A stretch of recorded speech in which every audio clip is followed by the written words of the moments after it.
Saudara-saudari terkasih, kali ini kami para frater akan mencoba memvisualisasikan proses pelaksanaan BKSN, permenungan atas kitab suci kita yang akan dilaksanakan pada bulan September untuk kita umat Katolik. Kali ini kami akan mencoba membuat beberapa visualisasi prosesnya, mulai dari persiapan sampai pelaksanaannya.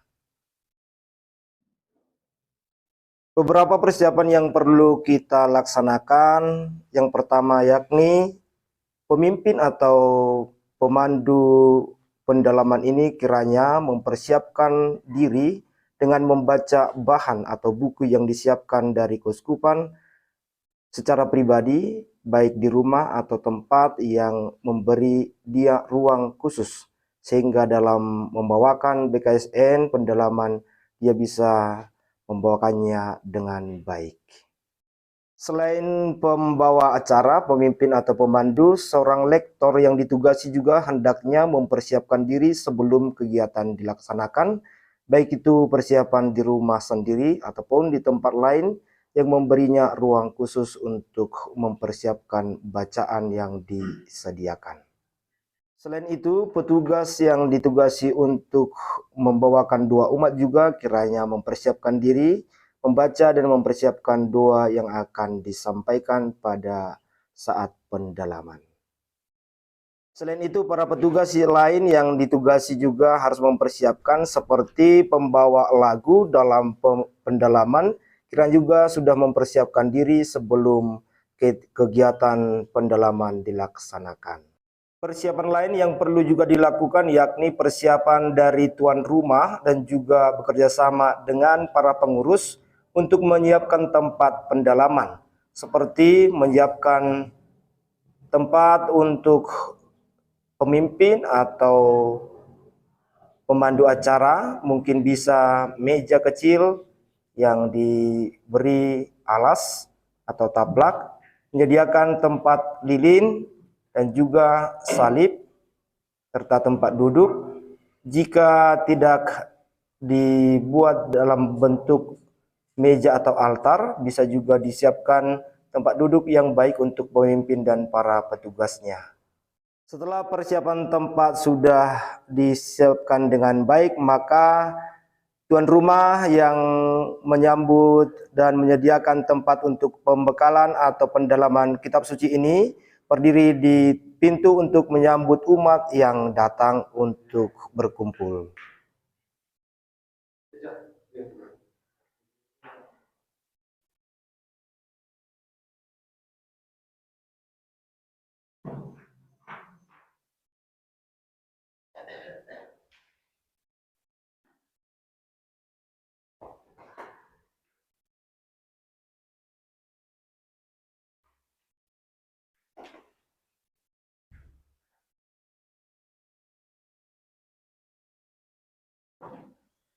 Oke, selain tuan rumah dan para petugas yang mempersiapkan diri, umat yang datang juga mempersiapkan peralatan yang dibutuhkan, fasilitas dan kebutuhan-kebutuhan pendalaman ini.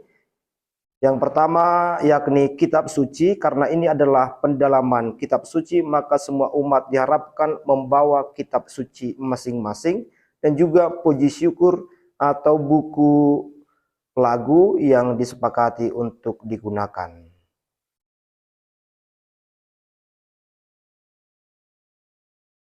Setelah semua persiapan sudah selesai, maka perkumpulan untuk mendalami kitab suci mulai bisa diawali dengan ajakan dan juga tuntunan dari pemimpin atau pemandu pendalaman kitab suci. Baik, untuk membuka rangkaian pertemuan kita pada hari ini, mari kita awali dengan bernyanyi. Saudara yang telah diunjuk, saya persilahkan. Mari kita membuka puji syukur nomor 685.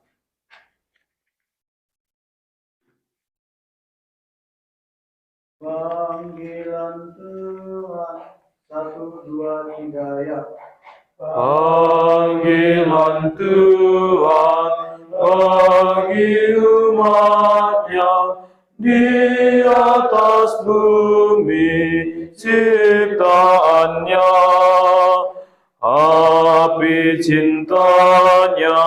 nyala kasih-Nya, sumber semangat bagi kita. Wartakan semangat cintanya pada orang yang dambakan kasih-Nya. Terpujilah Tuhan Allah yang telah mengutus putranya. Dalam nama Bapa dan Putra dan Roh Kudus. Amin. Semoga Tuhan beserta kita. sekarang dan selama-lamanya. Saudara-saudara terkasih, selamat datang dalam pendalaman iman di bulan Kitab Suci Nasional 2024 ini. Setiap bulan September, kita memasuki bulan Kitab Suci Nasional atau yang biasa disingkat dengan sebutan BKSN. Selama bulan ini, kita akan mendekatkan diri secara khusus pada Kitab Suci. Dan pada kesempatan ini, kita akan mendalami subtema yang pertama, yakni Aku dipanggil berpartisipasi mewartakan kehendak Allah. Kita akan menimba inspirasi dari sabda Allah yang dikutip dari kitab Yunus, bab 1 ayat 1 sampai dengan ayat 17, dan dilanjutkan dengan bab 3, ayat 1 sampai dengan ayat 5. Kita akan mendalami kutipan ini dengan menggunakan metode Lectio Divina. Oleh karena itu, marilah kita membuka hati dan pikiran kita untuk mengikuti pendalaman ini dengan baik. Marilah berdoa. Allah yang Maha Kasih, kami mengucap syukur kepadamu atas kesempatan yang Kau berikan sehingga kami dapat berkumpul bersama untuk mendalami sabdamu di bulan Kitab Suci Nasional ini. Kami mohon, utuslah Roh Kudus-Mu ke dalam hati dan pikiran kami, agar kami mampu merenungkan dan memahami sabdamu, hingga akhirnya kami mampu mewujudkannya dalam kehidupan kami sehari-hari. Doa dan permohonan ini kami sampaikan kepadamu dengan perantaraan Yesus Kristus Tuhan kami, yang hidup dan berkuasa bersama di Kau dalam persatuan dengan Roh Kudus, Allah sepanjang segala masa. Amin. Baik, untuk saudara yang telah saya unjuk membacakan kutipan kepada kita, saya persilahkan. Bacaan dari kitab Yunus bab 1 ayat 1 sampai dengan ayat 17, dilanjutkan dengan bab 3 ayat 1 sampai dengan ayat 5. Datanglah firman Tuhan kepada Yunus bin Amitai demikian. Bangunlah, pergilah ke Niniwe, kota yang besar itu, berserulah terhadap mereka, karena kejahatannya telah sampai kepadaku. Tetapi Yunus bersiap untuk melarikan diri ke Tarsis, jauh dari hadapan Tuhan. Ia pergi ke Yafo dan mendapat di sana sebuah kapal yang akan berangkat ke Tarsis. Ia membayar biaya perjalanannya, lalu naik kapal itu untuk berlayar bersama-sama dengan mereka ke Tarsis, jauh dari hadapan Tuhan. Tetapi Tuhan menurunkan angin ribut ke laut, lalu terjadilah badai besar, sehingga kapal itu hampir-hampir terpukul hancur. Awak kapal menjadi takut, masing-masing berteriak-teriak kepada Allahnya, dan mereka membuang ke dalam laut segala muatan kapal itu untuk meringankannya. Tetapi Yunus telah turun ke dalam ruangan kapal yang paling bawah dan berbaring di situ, lalu tertidur dengan nyenyak. Datanglah nahkoda mendapatkannya sambil berkata, "Bagaimana mungkin engkau tidur begitu nyenyak? Bangunlah, berserulah kepada Allahmu, barangkali Allah itu akan mengindahkan kita sehingga kita tidak binasa." Demikianlah sabda Tuhan. Syukur kepada Allah. Baik, setelah kita menimba inspirasi dari sabda Tuhan yang telah dibacakan oleh saudara kita tadi, kali ini saya mengajak Anda semua untuk memahami kutipan secara pribadi dan kita diberi waktu sejenak. Saya persilahkan.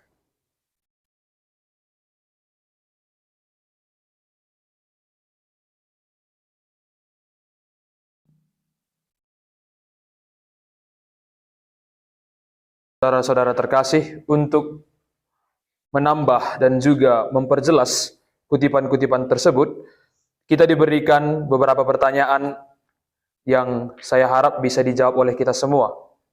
Pertanyaan yang pertama ialah, siapakah tokoh utama yang muncul dalam kutipan yang baru kita baca tadi? Sekali lagi, siapa tokoh utama yang muncul dalam kutipan yang baru kita baca tadi? Baik, Saudara Indra. Baik, terima kasih atas kesempatannya. Menurut saya, tokoh utama dari kutipan yang telah saya baca ialah Yunus bin Amitai. Sekian. Baik, terima kasih atas jawabannya. Kita lanjut ke pertanyaan yang kedua. Apa yang diminta Tuhan untuk dilakukan Yunus? Sekali lagi, apa yang diminta Tuhan untuk dilakukan Yunus? Baik, Saudara Nathanael. Tuhan menyuruh Nabi Yunus pergi ke Niniwe untuk memberitahukan bahwa Tuhan telah tahu kejahatan mereka. Demikian. Baik, terima kasih atas jawaban yang diberikan. Yang diminta Tuhan untuk dilakukan Yunus ialah pergi ke Niniwe dan memberitahukan bahwa Tuhan tahu kejadian mereka. Pertanyaan selanjutnya, apa yang terjadi ketika Yunus naik ke kapal itu untuk berlayar ke Tarsis, jauh dari hadapan Tuhan? Baik, Saudara Justinus. Baik, terima kasih. Tetapi Tuhan menurunkan angin ribut ke laut, lalu terjadilah badai besar, sehingga kapal itu hampir-hampir terpukul hancur. Baik, jawaban yang diberikan oleh Saudara Justinus sesuai dengan ayat 3. Kita lanjut ke pertanyaan selanjutnya. Apa yang dilakukan oleh orang-orang di dalam kapal ketika laut semakin bergelora menyerang mereka? Apakah dia bisa menjawab? Baik, Saudara Bona. Yang mereka lakukan adalah mereka mengangkat Yunus, lalu mencampakkannya ke dalam laut, dan laut berhenti mengamuk. Baik, terima kasih atas jawaban yang diberikan. Pertanyaan nomor 5. Apa yang dilakukan Yunus setelah diperintahkan Tuhan untuk kedua kalinya pergi ke Niniwe menyampaikan firman-Nya? Apakah dia bisa menjawab? Saudara Arnold. Baik, setelah Yesus menyuruh Yunus untuk kedua kalinya, maka bersiaplah Yunus dan pergi ke Niniwe sesuai dengan yang difirmankan oleh Allah. Baik, terima kasih atas jawaban yang diberikan oleh Bang Arnold. Dan pertanyaan yang terakhir ialah, bagaimana sikap orang Niniwe setelah Yunus menyerukan kehendak Allah? Saudara Brin. Baik, sikap orang Niniwe ialah orang Niniwe percaya kepada Allah, lalu mereka mengumumkan puasa, dan mereka, baik orang dewasa maupun anak-anak, mengenakan kain kabut. Baik, terima kasih atas semua jawaban yang telah saudara bagikan kepada kita semua. Kali ini kita akan menggali pengalaman atau masuk ke sesi permenungan, dan untuk bermenung kita diberikan 2 pertanyaan. Pertanyaannya ialah, kata, kalimat atau ayat mana dari kutipan yang paling menarik menurut Anda? Berikan alasannya, serta apa pesan Tuhan kepada Anda sesuai dengan kata, kalimat atau ayat yang menarik itu. Untuk memperjelas saya ulangi sekali lagi. Kata atau kalimat dari kutipan yang paling menarik bagi Anda serta berikan alasannya, dan menurut Anda apa pesan Tuhan yang terkandung di dalamnya. Apakah ada saudara yang ingin bersharing? Baik, Saudara Noja, saya persilahkan.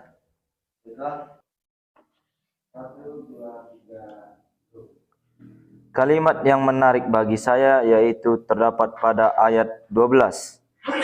Yaitu isinya, sahutnya kepada mereka, angkatlah aku, campakkanlah aku ke dalam laut, maka laut akan menjadi reda dan tidak menyerang kamu lagi. Sebab aku tahu bahwa karena akulah badai besar ini menyerang kamu. Mengapa ayat ini sangat menarik bagi saya? Karena saya pernah mengalami peristiwa di mana saya mencoba lari dari permasalahan yang saya buat sendiri, seperti Nabi Yunus yang mencoba lari dari hadapan Tuhan. Dan akhirnya saya menyadari kesalahan tersebut sehingga mencoba mencari solusi untuk menangani masalah tersebut. Untuk menyelesaikan masalah tersebut, dibutuhkan pengorbanan berupa menghilangkan ego pribadi, menyisihkan waktu dan tenaga, serta pengorbanan yang lainnya. Pertanyaan yang selanjutnya, pesan yang saya dapatkan yaitu dari kalimat tersebut yaitu hendaknya kita menyadari kesalahan kita sendiri dan rela berkorban bagi orang lain.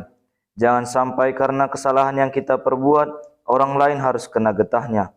Dengan demikian, kita bisa mencoba untuk ikut berpartisipasi mewartakan kehendak Allah.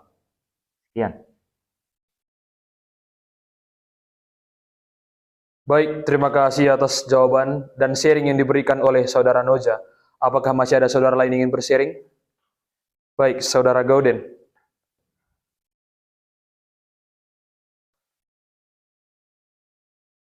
Baik, terima kasih atas kesempatan yang telah diberikan kepada saya.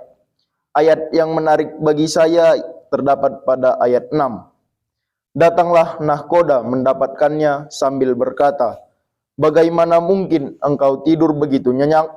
Bangunlah, berserulah kepada Allahmu, barangkali Allah itu akan mengindahkan kita, sehingga kita tidak binasa.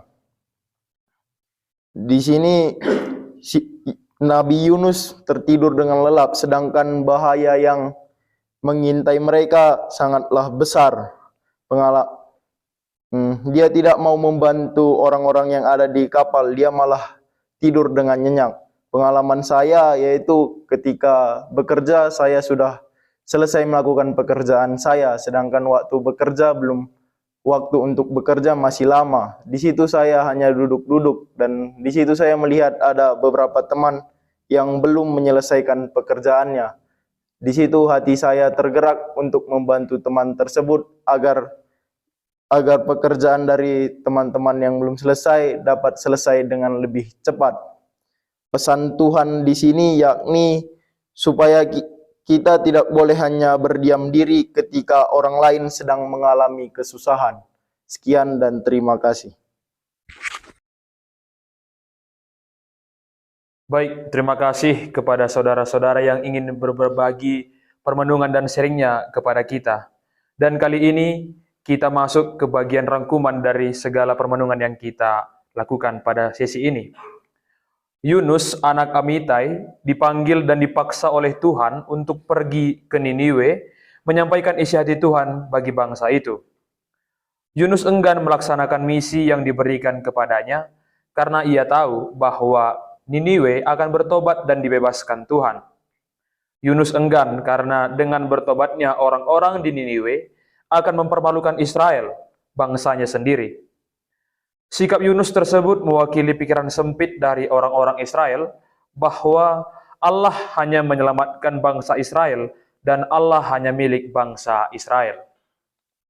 Dalam kehidupan sehari-hari mungkin kita juga sering bersikap dan bertindak seperti Yunus yang berusaha menghindar dari jalan Tuhan. Kita merasa enggan atau malu untuk menunjukkan jati diri sebagai orang muda Katolik. Kita takut disingkirkan dari pergaulan bila kita tidak mengikuti kebiasaan anak zaman sekarang. Kitalah Yunus zaman sekarang. Semua diminta oleh Tuhan untuk menjadi pewarta sabda atau mengingatkan orang-orang di sekitar kita agar mendengar kehendak atau sabda Allah.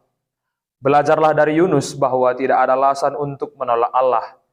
Allah tetap memiliki rencananya tersendiri untuk orang yang telah dipakainya. Jangan menghindar, tapi terlibatlah dalam tugas perutusan dari Allah, terlebih dalam mengingatkan persekutuan orang muda kita. Marilah berdoa. Ya Allah yang Maha Baik, Engkau telah memberikan kami kesempatan untuk merenungkan sabda-Mu di bulan kitab suci ini. Kini kami hendak menanggapi sabda-Mu melalui doa-doa pujian, syukur dan permohonan yang akan kami sampaikan kepadamu. Ya Allah, kami bersyukur karena Engkau telah menciptakan kami dan menyatukan kami dalam persekutuan orang muda Katolik. Semoga kami mampu dan setia menjadi teman seperjuangan satu dengan yang lain. Kami mohon, Kabulkanlah doa kami ya Tuhan. Ya Allah, berkatilah para pembina OMK kami. Semoga mereka sabar mengarahkan kami membangun persekutuan, cinta kasih, semangat menggereja sebagai orang muda Katolik pada zaman ini. Dan bantulah kami agar niat-niat yang sudah kami buat mampu kami wujudkan dengan baik. Kami mohon, Kabulkanlah doa kami ya Tuhan. Demikianlah doa-doa yang kami sampaikan kepadamu ya Bapa. Sudilah kiranya Engkau mengabulkannya dengan perantaraan Kristus Tuhan kami. Amin. Marilah kita mempersatukan seluruh doa kita dengan bersama-sama mengucapkan doa yang diajarkan Kristus kepada kita. Bapa kami yang ada di surga, dimuliakanlah namamu, datanglah kerajaanmu, jadilah kehendak-Mu di atas bumi seperti di dalam surga. Berilah kami rezeki pada hari ini, dan ampunilah kesalahan kami, seperti kami pun mengampuni yang bersalah kepada kami. Dan janganlah masukkan kami ke dalam pencobaan, tetapi bebaskanlah kami dari yang jahat.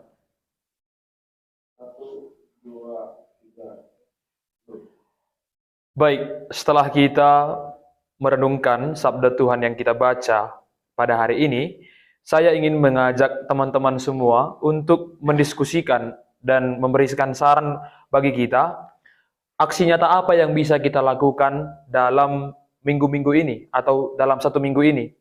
Mungkin kita bisa memberikan beberapa contoh atau saran-saran yang menurut Anda baik untuk kita lakukan. Apakah ada yang bisa Anda sarankan untuk kita? Baik, Saudara Nathanael. Terima kasih atas kesempatannya. Aksi nyata yang dapat kita lakukan melalui permenungan kali ini yaitu kita mengunjungi para teman-teman yang belum aktif atau belum mau mengikuti kegiatan-kegiatan gereja. Kita hadir bersama mereka dalam merenungkan sabda-sabda Tuhan dan kita melakukan kegiatan-kegiatan Katolik agar mereka semakin mau dan tidak jauh dari Tuhan. Terima kasih. Baik, terima kasih kepada Saudara Nathanael. Apakah masih ada yang ingin berbagi? Saudara Noja. Saran saya untuk kita semua yang ada di sini dalam seminggu ini, sebaiknya kita sebagai orang muda memerhatikan anak-anak jalanan dengan cara mendekat kepada mereka dan mengajak mereka melakukan kegiatan-kegiatan yang positif dan berguna di kalangan masyarakat. Baik, terima kasih kepada Saudara Noja. Apakah ada yang masih mau berbagi? Saudara John Roni. nyata yang dapat kita lakukan dalam seminggu ini, mungkin kita dapat berpartisipasi aktif dalam kehidupan kita di komunitas ini. Contohnya bekerja dengan sungguh-sungguh. Terima kasih. Baik, terima kasih kepada Saudara John Roni. Apakah ada yang masih memiliki saran? Saudara Owen? Menurut saya, aksi nyata yang dapat kita lakukan seturut dengan tema permenungan kita, yaitu membagikan pengalaman atau sharing kita di sosial media seturut dengan sabda yang kita terima. Baik, terima kasih kepada saudara-saudara semua yang telah memberikan saran bagi kita dan aksi nyata yang mungkin bisa kita lakukan. Dan dari semua saran tersebut, saya menawarkan kepada kita ada dua hal yang menarik saya pandang. Yang pertama itu mengunjungi dan berinteraksi dengan saudara-saudara kita yang kurang aktif dalam hidup menggereja yang disampaikan oleh Saudara Nathanael. Dan yang satunya lagi ialah sebagai orang muda, kita juga harus mampu berinteraksi dan mau mengunjungi saudara-saudara yang hidup di jalanan. Apakah saudara-saudara sekalian sepakat dengan aksi nyata yang bisa kita lakukan dalam minggu ini? Baik, terima kasih. Baik, saudara-saudara sekalian, setelah kita bermenung dan memutuskan aksi nyata yang bisa kita lakukan dalam minggu ini, kita juga patut bersyukur, dan oleh karena itu, marilah kita mengumpulkan persembahan kita sambil bernyanyi. 383 Aku datang padamu. 1, 2, 3 ya. Aku datang padamu, terimalah ya Tuhan, karena aku anakmu. Terima kasih Tuhan, persembahan syukurku. Terimalah ya Tuhan, tanda bakti putramu. Terima kasih Tuhan, ku serahkan diriku. Terimalah ya Tuhan, kau lindungi hidupku. Terima kasih Tuhan. Marilah kita berdoa. Allah Bapa yang Maha Kasih, kami bersyukur kepadamu karena Engkau telah mengutus Roh Kudus-Mu ke dalam hati dan pikiran kami, sehingga pendalaman kitab suci dalam rangka BKSN 2024 ini telah dapat berlangsung dengan baik.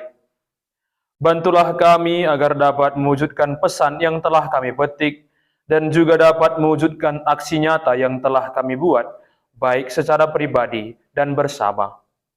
Doa ini kami sampaikan kepadamu dengan perantaraan Kristus Tuhan kami. Amin. Semoga Tuhan beserta kita. Sekarang dan selama-lamanya. Semoga kita selalu dibimbing dan diberkati oleh Allah yang Maha Kuasa, dalam nama Bapa dan Putra dan Roh Kudus. Amin. Dengan demikian pendalaman yang pertama ini telah selesai. Marilah kita pulang dalam damai Tuhan. Syukur kepada Allah. Mari kita membuka puji syukur nomor 683.